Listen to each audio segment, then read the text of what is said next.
kick off briefly with I was very glad to see all the Wonderfalls left at the panel. Me too. I love that show, and your performance is fantastic. Thank you. I'm kind of amazed that after 10 years and such a short life, people would still discover it even.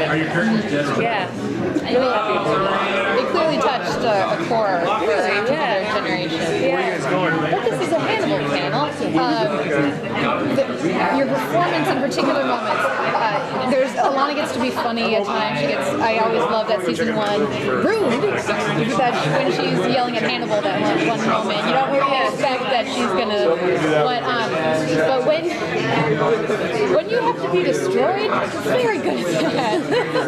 And so both in the season 1 finale and then as she sees Freddy, the strength that Alana has to not leave the Hannibal gives her the option. Where do you think that comes from, and how tempted is she tempted at all to leave in that moment in the finale?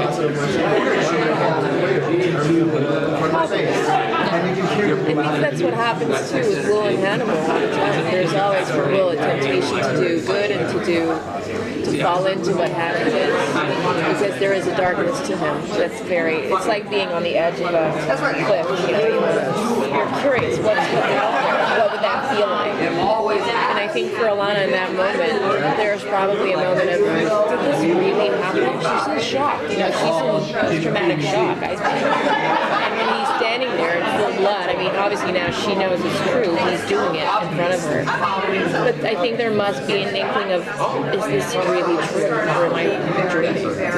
Yeah. But with everything that's happened, I think she feels a lot of guilt and a lot of anger for not having seen it.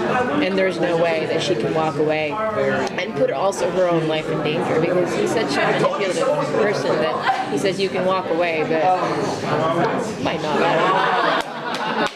The only choice is to stay. She should have checked her gun. Well, and how do you think when she's walking up those stairs? Many people I talked to just felt like that was a horror movie moment. Yeah. Run outside. Don't go up the stairs. And then that discovery of Casey's role and Abigail. Alana very much becomes her surrogate mother, and then ends up in the same fashion, leading out of the front. Is there, if you guys both survive, who knows? Is there anything that can be done in that relationship? Are they still bonded, do you think? Abigail and Alana. It's going to be hard after she goes out the window. I think any therapist should know better than to, and that's what she says to Hannibal and Will all through season 2. You are not supposed to be talking to each other because they try to kill you. And Hannibal, as a therapist, should know better. And it's what Alana tells him gently all through season 2. So I think she would know better than to continue trying to help Abigail after she tried to kill her. But, I think Alana's going to be completely changed in season 3 with everything that happened. And I think she's going to start working very differently. That's my feeling. I don't know what Brian feels or what he's writing right now, but logically for me, she would probably say to herself, I can't follow my instinct anymore. I can't go by rules anymore. Because obviously the FBI was not solid enough or wise enough to prevent everything from happening. So she's probably going to go cowboy style and go her own way now. She's been, over the last couple of seasons, a bit of a damsel in distress at times. Yes. A lot of it because she didn't realize what was going on. Now she knows what's going on. Are we going to see more of a strength in her? I think she's always been strong. In the first few seasons, it was a quiet strength. I feel like she never had to scream too much to be heard. She trusted herself. I think she's really good at what she does. But now something is broken that way. It's really lazy about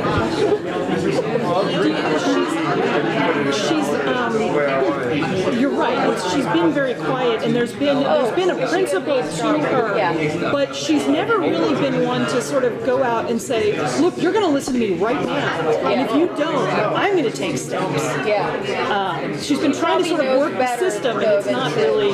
confront too strongly, because if she had done so, maybe she would have been rejected from the movie. I think Jack Crawford would probably have been the type to go, you're screaming too loud, I get to scream, you don't go. So, but now she's probably gonna, because she's not giving up, I don't think, or else she wouldn't be back. If she just left her work and went on a beach somewhere, she probably wouldn't see her again. So clearly she's not gonna have given up, and she's probably gonna change her methods and probably be a lot harder and stronger, I guess, and less vulnerable, or at least shielded from what she lets into. Because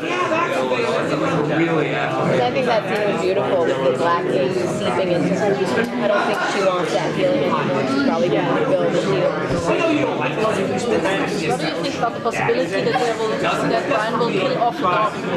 The dog, my dog, Any dog? Yes, that's how you say the father figure. I won't think I think Brian loves animals. He has 2 dogs himself. He'll probably kill himself before he kills the dog. One of my favorite Alana moments in season 1 Do you want to be at that table? Because if you want to go, I would go. it's when she and Will share that lovely kiss, but she withdraws and, like you were saying, trusts her instincts and does the smart and protective move for herself. It's something that never happens on TV shows. How aware are you of Alana's role as one of the main women on the show and the ways in which she subverts or fulfills common representations of women? Like, that is clear subversion of what we usually see. How does that inform your performance, or do you just not let that in? I don't think about it, but I like hearing about it. I think it's interesting that you noticed it. I think she's in a man's world, and she's trying to be strong and fit in without losing her femininity. I think that's important. I think the fact that Brian made her female while she was a man in the books is kind of an ode to women and to the fact that he realizes that he needs us on the show to make it rich and believable and not just have us as victims. It's really important. But yeah, I think she's trying to make smart choices in a man's world and not lose herself, lose her womanhood in a sense. But it's interesting what you said. I like that. Yeah. You mentioned that she's going to be more shielded because of what happened to her. I mean, I don't know. That's what I'm like feeling. So do you think she's going to be going the route of Clarice Starling? Stalin? Clarice Starling, yes. Clarice? Oh, I thought you meant like No. Russian. No. I don't know. That would be a big change. That would be interesting. So more like Clarice, you said. Yes. Maybe. Yeah, I mean, Clarice, what was interesting about her was Jodie Foster was kind of like, not frail, but she's not like a solid lady, you know? So you could feel she had, a vulnerable core, but really made her shield very strong. Yeah, so possibly, maybe more along the lines of Clarice. Did you and Brian and any combination thereof, before you started the segment of the story where you and Hannibal get together, about whether Hannibal actually has a sexual life, is attracted, like the degree to which it's a performance for his character? Yeah, I often wondered if he was just manipulating her or if there was anything to his feelings. And Matt felt like he did like Alana. That Hannibal did have, I don't know if he loved her, but he had like tender feelings towards her. Would he have been able to have a real strong relationship with her had she seen him? I don't know. But yeah, he felt like he wasn't just using her. And did that affect your performance? Really, because either way, she doesn't know her. I can't take that. I just didn't like her. I mean, I guess as an actress, I did like the fact that he liked her for real. But Being liked by Hannibal is a mixed blessing at best. Alana's Benny? Yes. Oh, sorry. Oh, sorry. Alana's the character that probably the character actually that we know the least about of the central cast. We know a little bit about Will's father. We know about Hannibal through his relationship with Bedelia. How much of her life outside of her work do you explore as an actress? Okay. I know actors who write a notebook filled with notes of what they believe their character has, where they grew up, what happened to them. I don't tend to go there very much. But I'm eager to know more about her personal life. I didn't mention it to Brian.